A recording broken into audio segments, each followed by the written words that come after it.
Welcome everyone to LuchaWorld Podcast episode number 66. Fredo Esparza here, solo. Kurt Brown is on assignment. He is finishing watching Lucha Underground. He should be back by the time Aztec Warfare happens. He's actually watched 2 episodes of season 3. That's the last update I've gotten from him. Who knows? Maybe by the weekend we'll find out if he's watched one more episode. I'm not sure. I know he watched some CMLL recently, so that's good. Want to talk about really the big news this past week was the Dia de los Muertos shows from CMLL. They held 3 shows. All 3 are themed based on Dia de los Muertos, Halloween. So everybody gets all dressed up for this. I kind of thought the shows weren't really that great. Really, I think each of the shows maybe had one good match on them. The Friday show, actually they had good crowds, so it's working for them.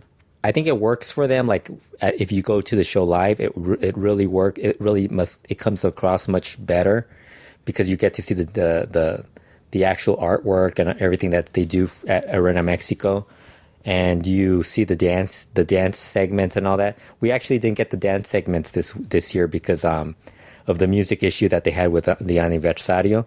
So I'm guessing CML pretty much figured they shouldn't do that this time around. Probably means that's the end of them showing dance routines on their live streams. Yes, so basically, I think after they didn't have the Edecanes or any of the Guardians of the Dead, the little minis who painted themselves up to look like skeletons, the Aztec Goddess. They weren't there for the first 2 matches. And then they came out for the 3rd or the 4th match. I think it might have been the 3rd match. They actually started the celebration a little early. For the past 3 weeks on CML Informa, they had the 2 people in charge, the 2 artists that are in charge of the Dia de los Muertos shows, the artwork and all that. They were brought in as guests, and they would bring in like a different character or characters on the show. And this past Wednesday, the Wednesday before the Universal Championship show, they brought in the Guardian, and the Guardian actually took Julio Cesar Rivera, the CML ring announcer, to hell to end the show, which was great. The Friday show, Dallas was in the role of the Aztec Goddess. I can't pronounce the name or anything, but she did great in that role. But the show itself, I mean, I think the crowd was great. I mean, they had a really good crowd, very loud. I think the crowd made the matches a little better because you just heard them react really great to everything. The main event was Valiente beating Volador Jr. to win the CML Universal Championship. The match was good. I don't think it was as great as like Volador Jr.'s matches against Barbaro Cavernario or Negro Casas or some of the other matches he's had, singles matches, and not just in CML but in the indies. But I thought it was pretty good. Valiente busted out the Valiente special, did a lot of good stuff. I just think Valiente wasn't at the level of the other guys because you already knew some of the stuff he could do in the ring. He's really not a guy who's really evolved. I think he's kind of reached the point where he's pretty much who he is. And as usual, Volador Jr. usually does certain things that there's certain. I mean, if you're not going to do something completely different, he's pretty much going to do about the same thing in the match, which is great. I thought the result was very surprising because normally you could have seen CML could have gone with Volador Jr. just winning the title and continuing on this being the year of Volador Jr. But instead they decided to make Valiente. I'm not sure. I think everybody expects Valiente to now move up. I'm guessing with Mascara Dorada leaving, that pretty much moves Valiente a little bit higher in the promotion. Although, really, Valiente's kind of already been at that point, at that level, right? That Mascara Dorada is in. So perhaps maybe more a guy who they can trust in singles matches. Especially now with the other guy who won a couple of days later, and Valiente was one of the people that actually lost in that Torneo Cibernético. Actually, lost the Torneo Cibernético to earn a shot at the NWA World Historic title, light heavyweight title that Hechicero won on Tuesday. So maybe that's something they can go to down the road where they can give Valiente a title match. But the match was good. Show was, it was what you kind of expected. The Sunday show, I didn't watch the entire show. I only watched the main event. Ultimo Guerrero beat Rush, which wasn't surprising. The other thing, since they were doing the Day of the Dead gimmick, after every match, the losers were taken to hell. But when when it was Volador Jr.'s turn to go to hell, he just basically said the Guardians were supposed to like carry him out, but instead he just walked in. With Rush, he fist bumped all the Guardians and walked like he owned the place. So he just walked like he was hanging out with his friends and was going to hell with his friends. The only guys that I really thought did a great job of selling the whole hell gimmick were the La Peste Negra when they were taken out, especially Felino, who was carried out by four of the Guardians. Dallas mentioned that when Peste Negra lost and Negro Casas was taken to hell, their granddaughter was very upset with her for sending her granddaddy to to hell, which I thought was funny. That stuff was fine. I think there's some people who thought it was kind of silly, and I think if you're watching it live, it does come across silly. But when you're seeing the people attending the show, and there's kids going to the show, kids are going to dig that, and I think that's what's more. And parents are going to dig that. So I kind of thought that was all right. The Tuesday show was. I actually thought the Tuesday show was probably one of the. Well, actually, I didn't think the Tuesday show was about the same as the other three shows. But the match, Hechicero beating Rey Bucanero to win the NWA World Historic Light Heavyweight title. I thought that match was great. Rey Bucanero, if you've been watching him lately in singles matches, hasn't been very good. It's not an effort thing. It's more of he can't really do that stuff anymore. He's better suited in the role of being a third guy in a trio. And even that, like, he's pretty much broken down lately. He had that match with Felino, which was awful, like, I think last year. And then, or a couple of years ago, I can't remember. I think it was last year. And this past anniversary, he had that match with Super Crazy.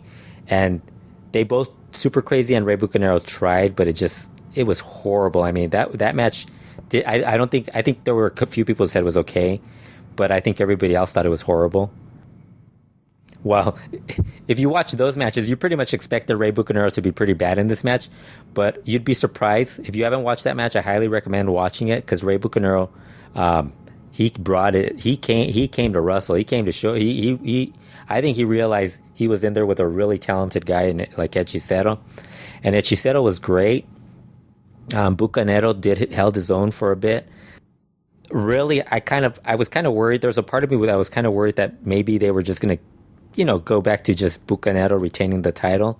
But I was really glad that they went with Hechicero. Really deserved it. Hechicero made a comment on one of the Informas that he wanted to defend the title every week. Well, if the lineup for the next Tuesday already came out, he's in Guadalajara next week, so he's really not in a trios match, so he's not defending the title. Would have been great if they had him defend it weekly. It would have been a nice thing to give all the fans who watch the Tuesday shows, or even the fans who skip the Tuesday shows, because I mean, I think there's a lot of fans who are not even bothering watching the Tuesday shows of late, because they know they're not that interesting. Nothing's really going on those half the time. I think we picked the matches where there's like the shows where there's like a Titan versus Mephisto, or a really good singles match, or a really good trios match, or a loaded show. And lately that hasn't happened on especially on not just on Tuesdays but on Mondays also. Let's see what else. I'm glad to see Hechicero win. That same show, Hijos del Infierno retained the Mexican national trios titles over Diamante Azul, Mascara Dorada, and Místico. After the show, actually the big news after this were from those two final title matches. Both Hechicero gave an interview. He was actually Mas Lucha debuted their new podcast. So Hechicero not only did an interview, I think he did an interview post show with which one of the guys from Mas Lucha recorded, but then he was a guest on their first podcast where he talked about winning the title and talking about how much it meant to him. And he showed up on Informa this past Wednesday and talked about that also, and really just feels that this is the next step for him to get more of an opportunity in CML. And he's already gotten booked in. He's already had an appearance in Ring of Honor, which went well. Also, he said he was very surprised at the reaction of Ring of Honor fans to not just him but to the team CMLL. He God, I'm trying to remember what. Well then from Hechicero, Bucanero really praised Hechicero and talked about how he knew when Hechicero joined CML, he was pretty much already one of the better wrestlers in the promotion, and said he was honored to be in a match with him, and the way they reacted, and Bucanero actually brought up how he felt that the way the fans reacted to the match, it should have been the main event of that Tuesday show, and I think he's right about that. I just don't think anybody really expected that. I don't think even CML expected that reaction from considering Bucanero's past performances, and Hechicero's really a guy who's more on the rise, and they really haven't really put as much focus in. Hopefully this means Hechicero's going to be a main event Rudo for them, because they really need a new Rudo. Him and Barbaro Carbonari are really the two guys that they really should focus more on as the two new young Rudos in the promotion. After the trios match, Mascara Dorada was interviewed by Mas Lucha, and he basically mentioned that this past Tuesday show was his final Arena Mexico Tuesday show. Then he announced that he had his final dates for CML were coming up. His final Puebla show would be on November 7th, next Monday. His final Guadalajara show would be on November 8th, next Tuesday. And he wasn't sure when. At the time, he wasn't sure when he would have his farewell show in Arena Mexico. But he had spoken to Paco Alonso and CML boss Paco Alonso. And Paco Alonso had said that he would have his farewell show. They were going to do something special for him as a farewell, as a farewell show, basically. And so at that time, he didn't know when. CML early Thursday mentioned that his final show would be on next Friday, November 11th, would be his final show, and they would be doing, I guess they would be doing something special for him that show. Probably give him a little plaque and a little moment. Just I don't know what, with CML, you never know how much they're going to do. I'm guessing they're just going to let the fans give him an ovation to thank him for his time and everything. Mascara Dorada, actually, he mentioned that he really wanted his final match in CML to feature him teaming with Atlantis, and as an opponent, he wanted Negro Casas. And he mentioned that he wanted both of them because they were very supportive, and also because Atlantis is also a guy he grew up idolizing since they're both from Guadalajara. And I'm pretty sure they twice won that Parejas Increíbles tournament, or that National Parejas tournament, if I recall. But he talked about how they both were always very good to him, gave him advice, talked about how Negro Casas put him over after a title match, when Negro Casas basically said that he was going to be one of the next stars of CMLL. Not just CML, but one of the big stars of to come out of Lucha Libre. And so he said he's kind of proving him right on that. So that should be something very interesting for CML for the next week. Gonna be kind of sad to see Mascara Dorada leave. Although I think there's so many guys in CML that are chomping at the bit to move up the ladder. And one of those guys that if you go on the LuchaWorld website, we posted an interview conducted by Liger Fever with Triton after I think it was after his match with for Pro Wrestling Revolver in Iowa. Triton talked about wrestling in the U.S. and being an independent, but he also talked about when he returns to Mexico, he was going to talk with CML and hope to move up the cards, because he doesn't want to be there and still be stuck on in the second, third match of the card. The bad thing now is since he left, the women have now moved up the card, so technically they're now taking I think it's the third match on the card on the shows. So that basically leaves maybe the fourth, fifth, sixth match, sometimes just the fifth or sixth match on the show. But I think Triton, Girl Maya Jr., Drone. There's so many guys. Soberano Jr., the Panther. So many guys that are like trying to move up the card, and CML has so much talent and right now that they kind of don't really do a lot with them. But hopefully one of those guys gets to move up and at least gets to feel a little better about their career, and hopefully that moving up helps them like get more bookings and more more opportunities, not just with CML but getting to go to New Japan and Ring of Honor. Speaking of New Japan announced the dates for the 2017 FantasticaMania tour. It's going to run from January 13th through January 22nd. They announced the shows from the 13th through the 19th. And they had Tiger Hattori and Mr. Sugabayashi on this past Wednesday, CML Informa, where they talked a little more about the tour. And Tiger Hattori mentioned that they still had a couple of tour dates that hadn't been confirmed. I'm guessing that's the 20th through the 22nd. Actually, I think the 18th or the 17th, one of those dates is also not confirmed. They don't have a venue yet. So there's a slight chance that instead of it being like, I think in the past couple of years, it's been 5-6 shows. I think last year it was 5-6 shows. Next year it's going to be 7 or more, because they've already confirmed 6, and the 7th date was already confirmed, but they haven't confirmed the venue. And then there's the 20th through the 22nd. They also announced, New Japan also announced the CML stars that were going to go on the tour. Returning again to Japan are going to be Atlantis, Mystico, Volador Jr., Titan, Stuka Jr., Ultimo Guerrero, Euforia, Bárbaro Cavernario, Hechicero, and Okumura. Their first time heading to New Japan will be Blue Panther Jr., Soberano Jr., Hefesto, and Raciel.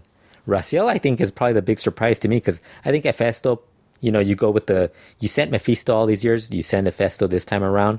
And I think this is more like a thank you to Hefesto for being so loyal to the CML promotion for so many years.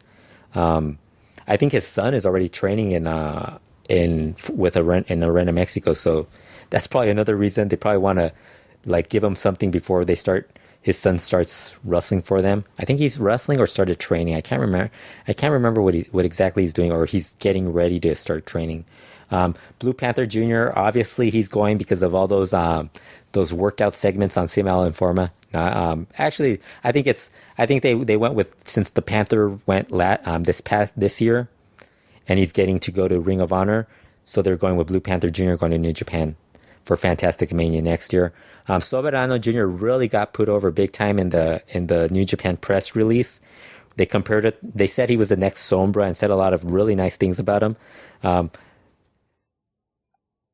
don't know if he's quite at La Sombra level, because La Sombra at that point was already I think it was practically already a semi-main eventer and really talented by this point.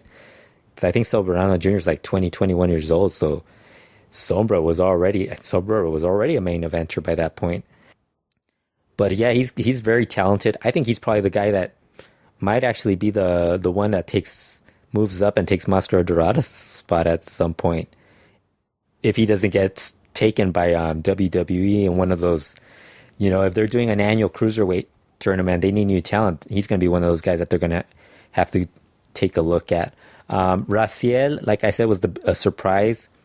When he's on, and maybe this means that he's also moving up the card. When Raciel is on and doing and really motivated, he's really talented.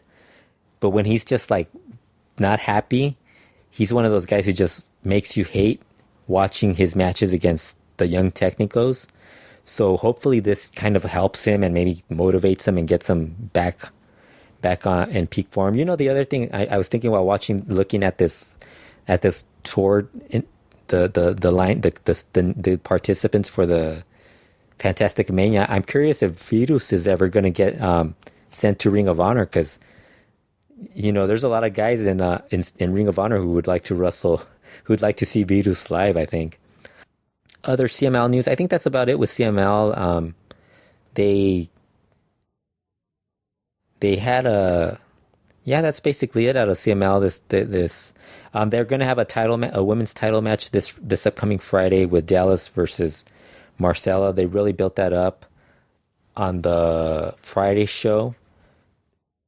It's another, the women's division, they brought in Metallica and Sonali and Harochita, and I think they've been a little better than some of the other women that they have, but I'm not sure, they're not quite there yet. And if Zuxis eventually leaves, which she might, because if this story about WWE possibly doing a women's tournament like they did the cruiserweights, and they brought up how they're going to bring in women from around the world. Obviously, Zuxis, if you're going to bring in a woman from Mexico, I think Zuxis is pretty much at the top of the list. I would really like to see them bring in Kira if they were going to bring in somebody for CML to add. If Zuxis leaves to WWE, I'd really like to see Kira join CMLL. I'm guessing that won't happen, but I mean that'd be the only person that I think would probably improve the division. Because right now, I mean, I don't know. I think Haruchita and all of them have done a little better than some of the other women. But then, the I think it's not just the who they have. It's the fact that they're doing 2 out of 3 falls for women's matches, and it's always trios matches. And it's like there's only so many women's trios matches you can watch on a weekly basis, and now they're doing more because of the sponsorship deal with that company that also runs like Kotex and all that. So now you're getting more women's trios matches. And I think really the ideal situation is like maybe do 1 trios match a week, and maybe do like a tag match, or a match for Lampago, or maybe just do a 1 fall trio women's trios match, because I think it's getting to the point where it's just the same thing over and over again. What other things going on with CML? They had a couple of like I said, Hechicero mentioned that they got a very good reaction at Ring of Honor. The Panther got the Panther and Misterioso Jr. were in the Survival of the Fittest tournament that's going on in Texas right now, and the Panther advanced to the next round. Misterioso Jr. didn't. I'm guessing that he'll probably be in like a trios match or something. Very, very sad to see the attendance for that Ring of Honor show. I was looking at some pictures on Twitter, and it's really sad. The other news this past week, Rey Fenix was doing a lot of interviews. He did an interview with Mas Lucha. I think he might have done it. I think he did it somewhere before or after the Lucha Libre Boom show. He talked about he suffered a dislocated shoulder and was going to be out a month. Really, he said the one good thing about the injury was that it happened Arena San Juan. Across the street of Arena San Juan is a hospital, so he didn't really have to suffer too much with the injury. He talked about not only did he do the Mas Lucha interview, he did one with on Conan's podcast Boom. Conan talked more about his career, like getting started, and Rey Fenix was talking about how he and Pentagon Jr. when they were younger, they used to get bootleg DVDs from at a swap meet of different shows, like from CZW, Ring of Honor, the Best of Indie show, the APW Best of Indie show. I think it was the Best of Indie show. It had to be that one because everybody talks about that one being something that really influenced them, guys that their age. Also talked about how that same guy used to sell them WCW shows, so they would watch everything. What else was that? Was the one amusing thing. He also talked about DTU and how he they Conan didn't know that Ray Phoenix and Pentagon Jr. knew Daga from the independent scene in Mexico, and Ray Phoenix said brought up how Daga and them would actually wrestle a lot in Coacalco and some other venues before they actually joined DTU, and when they joined DTU, I think it was when they joined DTU. That had to be somewhere between when IWL was going on, but Ray Phoenix was telling how IWL had made Daga their big star, and Ray Phoenix and Pentagon Jr. had worked a couple of shows for that promotion, and then they worked for DTU, and when they went to DTU, Ray Phoenix said Daga was being an asshole and showed up at a show and didn't even greet them or anything. Because he was, according to Ray Phoenix, he was the rock star of DTU at the time, the big star of the promotion. And he said it took him a while, but after a while, Daga kind of came back down to earth, and they came back and became friends again. So I thought that was an interesting story. It was funny because Ray Phoenix was talking about how he worked the IWL promotion. For those who don't remember, the IWL promotion was the one that had that pay-per-view where I think Daga wrestled Davey Richards. No, it wasn't Davey Richards. Yeah, he wrestled Davey Richards on another show, but he wrestled on an pay-per-view against, oh God, I can't remember. I think it had to be either Freelance or Mike Segura. I can't remember who it was, but he had this great match. It might have been Mike Segura, Suicida. I can't remember that, but it was a really great match. That was really the match that kind of put Daga on the map. Actually, not just that match. He had a bunch of matches in IWL that they were really pushing him as like the indie darling of that time period. And Conan wasn't sure what promotion that was, so he asked him if that was the promotion with the two rings side by side, which it wasn't. That was EAW, and Ray Phoenix brought up that he also wrestled for that promotion. That's where they found Jennifer Blake and Rain and a couple of other people. So then that was a really good interview. Conan talked more about his how he got into wrestling and his career up to AAA. And I'll get back to that podcast interview, but with Mas Lucha, he talked about how the reasons he left AAA and how he basically felt that he had pretty much reached a certain point where he knew that he wasn't going to go any higher, and he was pretty much burned out with how they were treating him. And he kind of made reference that he kind of felt that they were treating him as like a slave. And he just if you go on the LuchaWorld website, you can read the interview. It was really good. You could read a recap of the interview. He talked about his future with Lucha Underground, which everybody there were really, when I was recapping this on Twitter, there were really two things that people cared about. They didn't really care about the AAA thing. I think people were like, yeah, if he leaves AAA, they didn't care. They were worried about Lucha Underground, if he was going to stay or was gone from Lucha Underground, and they were worried about his separated shoulder because there were a lot of matchups that were being rumored that were going to happen in November and really at the end of the year, now that he was independent. And so I mentioned the shoulder injury. He's going to be back in, I think, November 18th. He should be back. He's already been announced in a four-way match for Cara Lucha. He's going to be in something else. I think he's wrestling Super Crazy for Martinez Entertainment and a couple of other shows. He's going to be in the Crash too. I believe he's going to be in the Crash show on November 26th also. Yeah, we'll get to that one in a bit. He was asked about Lucha Underground, and he said he hopes he could stay with Lucha Underground. And he mentioned how he knows there's been other people who have had issues with AAA, like Sexy Star, who left AAA, but she left AAA. I think she left in January or February before season 3 taping started.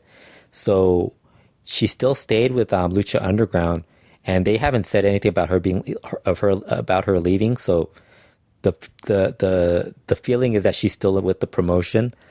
So Ray Phoenix said that right now he doesn't know because season 3 is still airing in here in the United States. Mas Luchas in Mexico, as many of you know, that's Lucha Underground doesn't air in Mexico, so that's why he kind of referenced that in case they weren't sure about that. Although I'm guessing if there's anybody in Mexico who can find the Lucha Underground show, it's the Mas Lucha crew. He said that he hopes to continue with Lucha Underground. He wanted to talk with the Lucha Underground and El Rey people and work something out with them. Hope to work something out with them. But he made it known that if they told him, if Lucha Underground tells him that he has to remain with AAA, if he has to return to AAA, he does not want to return to be a slave in that promotion. I'm guessing. So really, there's really nothing to report on that until they start announcing. I think he might have. I think he was announced for one of those those live shows that they did, but since he's hurt, he can't really do that right now. So I'm guessing once they announce the tapings, we'll know more about that. On the Conan's podcast, boom, getting back to this stuff, Conan was talking about how AAA had actually gone behind a bunch of their wrestlers' backs and registered names, including the name, everybody's name, like Dr. Wagner Jr., not just in Mexico, but in the United States. And he had mentioned that despite that he had heard or he had seen that AAA registered the Rey Fenix name and the Sexy Dulce name, which he thought was really like low. But this happens a lot, not just with AAA, CMLL. If many of you don't remember, if some of you might not remember, this happened with the Mystico character, and then it also happened kind of like with the Sin Cara character. I think CMLL tried to register the Sin Cara name. Now, I'm not sure the Sin Cara name, but something involving the Sin Cara. I know Super Luchas wrote a story on that because they found the artwork and all that stuff. So that's something that happens. It's not just a AAA thing, but a lot of the guys are just shocked that AAA is doing that. Sexy Dulce was set to debut for Shimmer, I think, next weekend, November 12th and the 13th. And she had been announced as Sexy Dulce, but now they actually changed it to just go with her full name of Dulce Garcia. So obviously, I think Shimmer probably realized it was easier just to go have her debut for their name. I don't follow Shimmer, so I don't know what the quality of the women's wrestling is there, but I'm guessing they're more or less more interested in her because of her name value. They actually released the PWI Women's Top 50. I don't know if they just released it or it just showed up among the Lucha reporters, because all the Lucha people are really congratulating Sexy Dulce for making the top 10 and the top 50 for women for the top 50 PWI top 50 for women. I don't know if they realize that's not really. Well, it's a big deal because it's a magazine and that's been around for a long time, but I don't know. I don't think most of us who are online really take it as seriously. Let's see what else happened. This past Wednesday, Arde Rudo posted. They found out that the WMC promotion was running a show on Wednesday, and they were promoting a match that was going to feature the prison Parka, the guy who was pretending to be Parka, and he was listed as La Parka Secuestrador, which everybody just found very amusing. I don't know what happened with that. They didn't really mention anything else about that, but kind of doesn't really surprise me that someone would try to take advantage of that. I don't think this guy. I mean, they mentioned this guy was in prison for a long time, so I don't think he was just going to get out for one day, unless they were running the show in prison, because they had Parka Secuestrador teaming up with Pentagoncito, I think. So I don't know if that was going to happen. Good luck with that. AAA. If for those of you, the AAA Star Battle Japan show is already available online.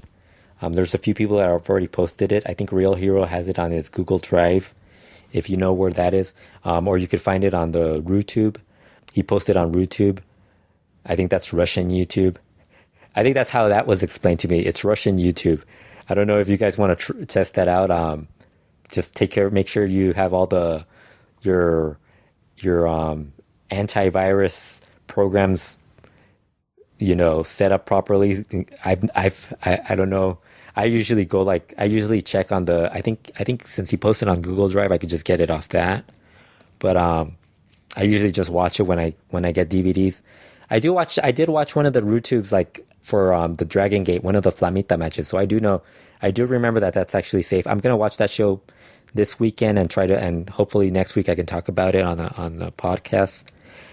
Not sure if I'm doing I know we're doing the Lucha Talk. Not sure if I'm doing the LuchaWorld Podcast next week because I'm going to be busy from Tuesday all the way through Thursday. So I might not do the show. I think maybe I might get Kurt to do a podcast next week too. So if we do it later in the week, maybe we'll do it later and I could get Kurt to do the show. The big news for AAA this past week was they debuted a new character called Mascara de Bronce, which immediately everybody just started saying they were ripping off Mascara Dorada.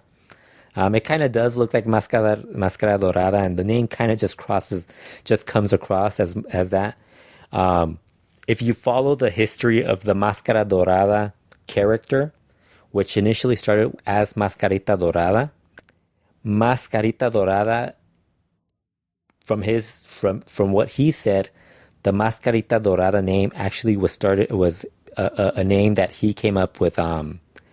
It was him and Antonio Peña that came up with the Mascarita Dorada name.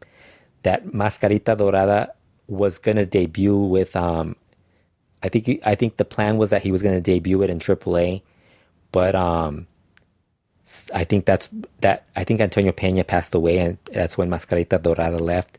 He registered the name. I think Mascarita Dorada registered the name, which is why he's able to use the name on the independents. You don't hear CMLL threatening to sue him, and they haven't debuted anybody else as Mascarita Dorada. So I'm guessing that's he was smart enough to get that, or he's actually he has something that shows that he actually has a claim to it. But that kind of tells you another whole name issue thing.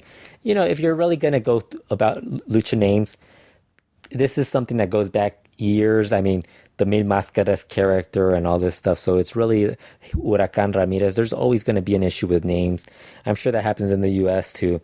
It's more common in Mexico because you get so many guys who don't really if they get threatened to, if they threaten to sue them, they just find a way to get. There's always a loophole that they'll find and just continue on. Psychosis is another one. So they debuted the Mascara de Bronce character. He was apparently I think it's Gotita de Plata under the mask. He claimed he's been training with they did Mas Lucha did an interview with him in character, and he talked about how he had been training with AAA for 4 years with Apache and Aerostar. Said he considered Aerostar his teacher, and but hopes to become a bigger star than Aerostar, or surpass him as a star. On that 10/28 show, also they continued a Superfly and Aerostar feud, which just seems weird. I'm not really sure. AAA. I think with AAA, there's so many people who have kind of I think with AAA really, there's more interest and intrigue in the whole what's happening outside the ring than in the ring. I mean, in the ring, I don't think you have a lot of people talking. I mean, seriously, you could go to every single person's podcast and shows where they do where they talk about lucha, and really, AAA doesn't get as much. The only stuff that they talk about AAA is really what's going on out of the ring, more than in ring, and I think that's something they really have to get more involved, because really the Mas Lucha show, I don't think the Mas Lucha guys even talk that much about AAA. They talked to Hechicero. They talked about IWRG's Castillo del Terror, and they said a few things about AAA, but it really wasn't anywhere as much as what they talked about with CML and all this other stuff, and the stuff that happens outside the ring. I think our show, actually, yeah, we talked about the last TV show, and the guys liked the last the last TV show. So Lucha Underground. I guess I could recap 2 weeks worth of Lucha Underground. The 1026 show was awful. That had two intergender matches and had Cage versus Tejano Jr. in their best of 5 series.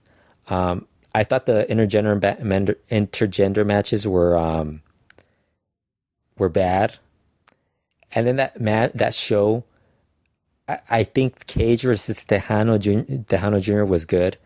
But I think all that stuff with all the fiction stuff that the vignettes and everything, it's just hard to like really find it kind of like it wasn't. I think when Lucha Underground gets carried away with that stuff, it just loses me. So I didn't really enjoy that show. The show from this past Wednesday, November 2nd, was a little better. Son of Havoc versus Dr. Wagner Jr. was a good match. The match, basically, the winner of that match would determine the stip for a match involving Mascarita Sagrada versus Famous B. I don't know if I really want to watch that match. I like both guys. Famous B, really cool dude, so I'm happy for him and all that. But I don't know if I really want to watch him wrestle Mascarita Sagrada.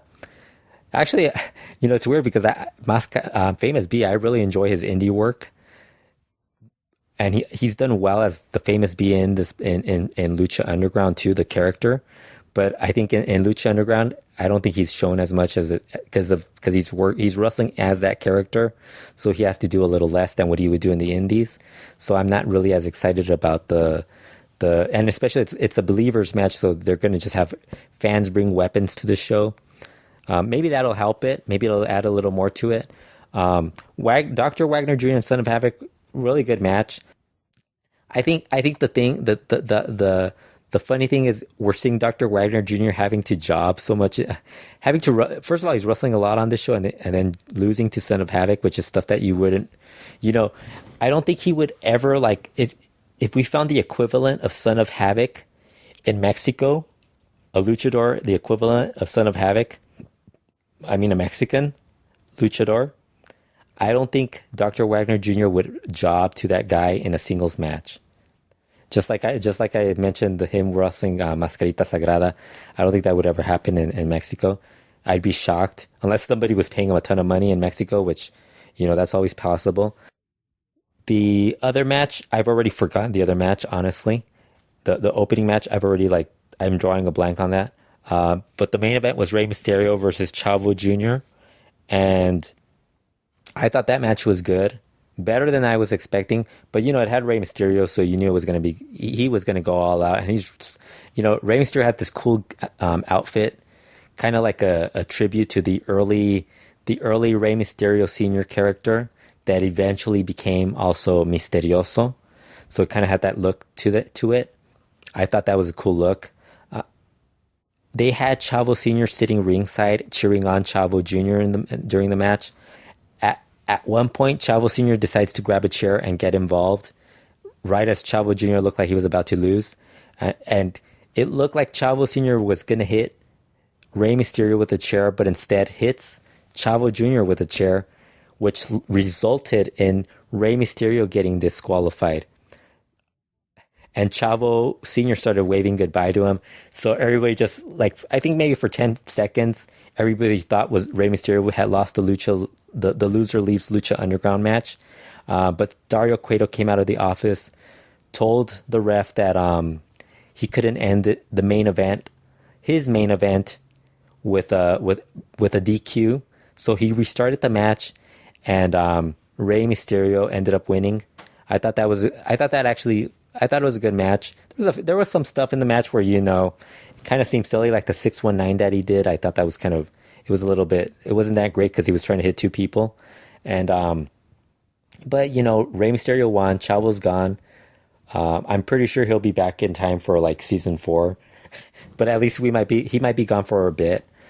He's been wrestling, he's still with Lucha Underground, so I don't think that's going to change much. Yeah. So I think the next 2 weeks of Lucha Underground, I think in 2 weeks it's Aztec Warfare. That should be great. at the very least, that's going to be a good match, possibly great. Although I think that might be the one where there's a result that not two people are pleased about. The other show, I know Prince Puma versus Mil Muertos is happening also, so that and a coffin match, so that should be another good match. I'm not a big fan of the coffin match, especially when the guys have to take a bump on the coffins. It's already kind of like some of these guys are going to end up like hurting themselves worse, especially when you hear about like Shawn Michaels and all these guys getting hurt because of they're landing on bumps on that sort of thing. Yeah, so the last 2 weeks, this season, I don't think this season of Lucha Underground has been as great as good as the first 2 seasons. It's just not. There's something missing. It's not clicking I think there's too much of the fiction storylines going on.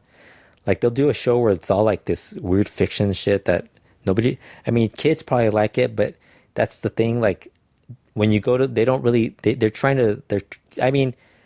if you're watching the movie that's leading up to Lucha Underground, they're obviously not really aiming this show to like little kids. Unless you really want to scare a little kid watching Hellraiser or some shit like that. It's more of a guy's show, like a teens and older type of thing. And I don't think they realize that. I don't think that stuff about the sci-fi stuff. There's a smaller demographic for that than. I don't think the larger audience of Lucha fans are really as into that. And the intergender matches, man, seriously, I can see the benefits of it sometimes because some of the women's, like when you just have a Taya versus Sexy Star singles match, nobody's gonna want to watch that. But if you add Taya and if you do an Atomicos match with Taya and Sexy Star on both sides, it's going to be a little better because you have the guys in there that are a little bit can carry the match and do a little more. Plus, you have like some of the guys like when they had I think they had a trios match or a couple weeks ago, and when Taya's in there with like Drago or Fenix, there's more to the match than like say her versus Sexy Star. And when Sexy Star would go against Jack Evans, there was more to that than her facing Taya. So that's the way it worked. That's the way it comes off a little better. What else? Oh, this past the Elite 1028 show. The cool thing is they post their TV show so quickly to YouTube. I thought it was a fun show to watch. I watched the entire thing. I wasn't planning on watching the entire thing but it ended up being good. I thought I watched I think the first show, the first match they had on the show was they went out of order. So actually I didn't watch the full show. What I did was I watched the individual matches because if you go on YouTube and you watch the full match, the full show, the full TV show, there's like 6-7 stops of ads in between during the show. So instead of just going straight through it, they kept adding an ad. So you had like a minute. Sometimes you'd get those skip ads or the 30-second ads and stuff like that. So to me, it was easier just to watch it on, like split as the match split because you would only get that one ad. So I watched the Cibernetico and Black Taurus versus Chicano and Mr. 450 match, and I noticed that the crowd was really quiet for that match, and I thought the match was okay. It wasn't that great. Mr. 450 and Black Taurus tried, but Chicano was okay, but Cibernetico was really bad. They hit Cibernetico a lot in that match, but the thing about that match was the crowd was really quiet, and I was wondering why the crowd was so quiet for that match. Well, then I realized because I watched the second match, and the second match was Dr. Caronte Jr., Dr. Wagner Jr., Hijo de Dr. Wagner Jr., and Hijo del Dos Caras versus El Bandido, Golden Magic, and Zubi. And this match was probably before the Hechicero Bucanero, before watching the Hechicero Bucanero match from this past week, that was probably the best match if you watch from Friday through Sunday, that was probably the best match and I'll just let the train pass. I'm serious. I don't know what's going on lately. There's so many trains passing here in Walnut Kills of late. It doesn't matter what time I do it. There's a train passes every single time. Okay, it's pretty much done. But anyways, back to the match. They just went wild, just a crazy match. This is like the type of trios match. I think this is what you all of us would want. AAA, CMLL, WW with their cruiserweights. This is the type of match that we would want. You basically had Dr. Caronte Jr. being like the little mini Rudo, being a stooge.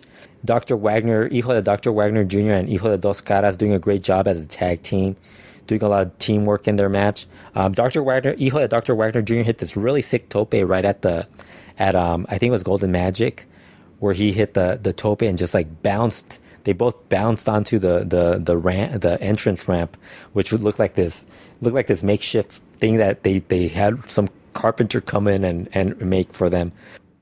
They broke up the boards off the guardrails. The guardrail is actually just like made out of wood or something, and they just broke, or plywood or something, and just broke them and used them as weapons. Zumbi, I think, Zumbi is a guy that I can see why, like, he has a fan following. He's a really fun guy in trios matches. Golden Magic and Bandido are great. Talk about two guys that probably CML brought in Jarochita and Metallica.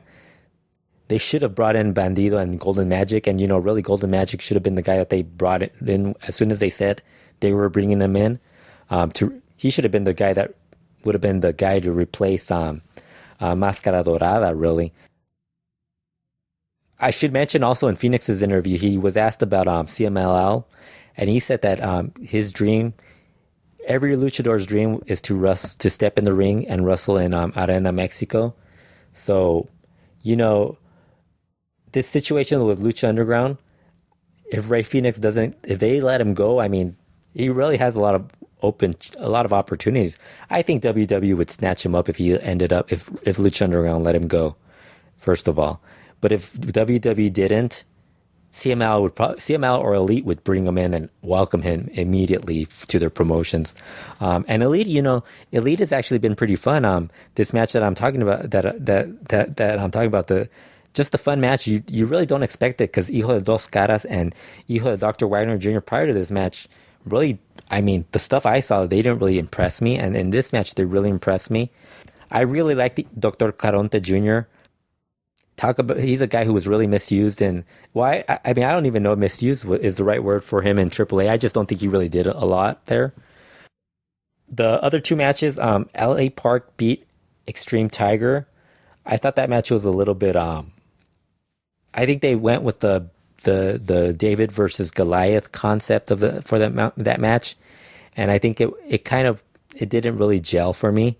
And Rey Escorpion beat Carístico, and Carístico has been losing so many times in this Elite tournament. I wouldn't be surprised if we all took a look at all the Elite standings and he would be in last place. I wouldn't be shocked, even behind like Negro Casas, who I don't think ever wrestled an Elite match. I think he might have wrestled one Elite match and called it quits or something. But yeah,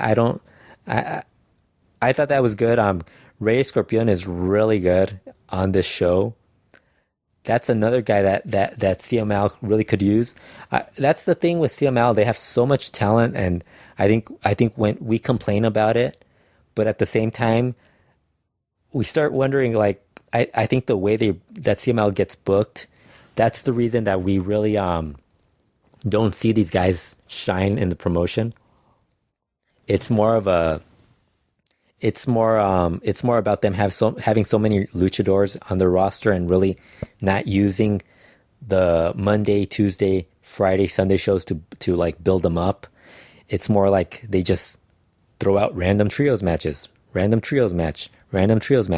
Then they focus on one guy, and it's usually on a Friday show. But that Tuesday show, I mean, there's so much they could do with the Tuesday show. I mean, if they're going to do a Martes de Nuevos Valores, Hechicero just won the belt. He should be your main Rudo in that promo and on Tuesday shows in Arena Mexico. He even mentioned that should be like, I think he kind of insinuated that that's what he would do if he was doing it. I think everybody would do that. You have the Junior Dinamitas, who, you know, you could pretty much elevate into the third or fourth match. I think they're good enough to already fill in that role on a Tuesday show. You know, you have Guerrero Maya Jr. Hechicero could face Guerrero Maya Jr. You know, every other week have him or every once a month have him defend the title, feud with somebody. You know, you could bring in somebody like the big names on that, and then like that'd be something that would make the show so much funner. I enjoy Elite show just because it's so wacky, because you don't really expect some of the matches that turn out good to be good. And like I said, that's one of the matches I think was something that I really liked. Talking about more indies, the Crash announced the lineup for their November 26th show. Before I get to the Crash, Teddy Hart's going to be here for UIPW on November 19th. So for those of you guys who want to check that out, November 19th, UIPW has Teddy Hart. He's in a three-way versus Misterioso, the Los Angeles one, who's pretty good, who's very good in the ring, and Enigma from Tijuana, another good talented young luchador. That should be a good match. The rest of the card, it's mostly just local talent. I think there's a couple of TJ guys on the card. On the 20th in Los Angeles, I think it's in the Florentine Gardens, FMLL is back. They have Negro Navarro versus Blue Demon Jr., and then they have Blue Panther also on the show, along with all the luchadors from the area like Acero Dorado, Superboy's kids, Superboy Jr., Principe Indu Jr., Legacy. That looks like a good show too. The November 26th show, the Crash in Tijuana, they have a really good card. The main event is going to be Jeff Hardy, Rey Mysterio Jr., and Rey Fenix teaming up to face Jeff Cobb, Nicho El Millonario, and Teddy Hart. That's like one of those dream cards. You got Nicho El Millonario facing his longtime rival Rey Mysterio. Then you have Teddy Hart facing his U.S. like I guess the U.S. version of Troublemakers and Jeff Hardy. Although I don't think Jeff is as crazy as Teddy. And Jeff Cobb versus Rey Fenix, kind of a Lucha Underground matchup. The semi-main event is for the Crash Cruiserweight title, Flamita defending against Extreme Tiger, which should be great. The fourth match on the show is going to be Willie Mack, Mascarita Dorada, and the Luchador Sorpresa versus Bestia 666, Black Taurus, and Demos 316. The third match on the card is going to be a decision match for the vacant Crash women's title, Kira versus Sexy Dulce, or Dulce Garcia, or the former Sexy Star, however you want to call her. Although, if you don't want to get sued, just call her Dulce Garcia. That might actually be good because Kira is really good. I actually think she might be the best female wrestler in Mexico right now. Some might say Zuxis. It's between Zuxis and her. Fabi and Mary, I think, Fabi Apache and Mary Apache could be, but I think from what everybody's talked about them, it's like they're so difficult to deal with that I think they're having trouble finding women that are willing to work with them from the independent level. The second match on the card is a four-way dance between Black Boy, Jinzo, who is I'm hoping that's Ronnie Mendoza, because I don't think he's been called Jinzo for a while, Arrow Boy, and Proximo, which I'm not sure who that is. And the first match is Arcángel Divino, who's the guy Arcángel Divino is the guy who does the crazy La Mística, who used to do it on the streets of he made, I think he made the top 100. I think it might have been like the top 5 in the top 100 of the Mas Lucha 100 moves of I think it might have been 2013 or 2014, something like that. Teaming up with Eli Everfly, who's from this area, from Los Angeles, and Mirage versus Black Danger, Douglas James, and Ultimo Maldito. So yeah, that really looks, that's a stacked show. Should be fun. More indie news. This past Wednesday, Zatura lost his mask in the IWRG's Castillo del Terror. Zatura is one of those. I haven't really seen him. I don't think he's been wrestling that much lately. I know he was listed on a few shows, but I don't think he wrestled. But he has this really cool mask. I know he was really one of those guys, really good indie wrestler. I think he might have been in like 2010, 2011, around that era. Really good. I know he made one of my Lucha World 100s. That's how I know he was really good. Because if I actually watched your matches in IWRG, which I did watch a lot of IWRG back then, I know he was good. He disappeared off the face of the planet, which if you follow IWRG, you'll know that happens often, unless you're like one of the big indie names like the Traumas or Golden Magic or some of the guys who later on go on to wrestle in other areas. So yeah, he lost his mask. I think he revealed he's 30 years old, which I was surprised because he was wrestling back in like 2010. So I always expect guys to be a little older. What else? Want to mention that I mentioned earlier the Mas Lucha guys are starting a new podcast. If you have any suggestions for a name for their podcast, send it in to them. I don't know why they don't just call it the Mas Lucha Podcast. They mentioned that they were going to bring back the Esto es Lucha show at some point in the future. They said they had other projects. They sound like they're going to overwork themselves and might not end up doing all these things all at once, because it's never a good idea to like come up with too many projects. Trust me, I think everybody who covers Lucha always comes up with like a million projects and only ends up and either doesn't get around to doing them, or gets around to doing maybe one, but then ends up like not doing it consistently. So hopefully they come up with hopefully they planned this before they made the comment about doing this more frequently. So that's all for this week. We'll be back hopefully in a few days.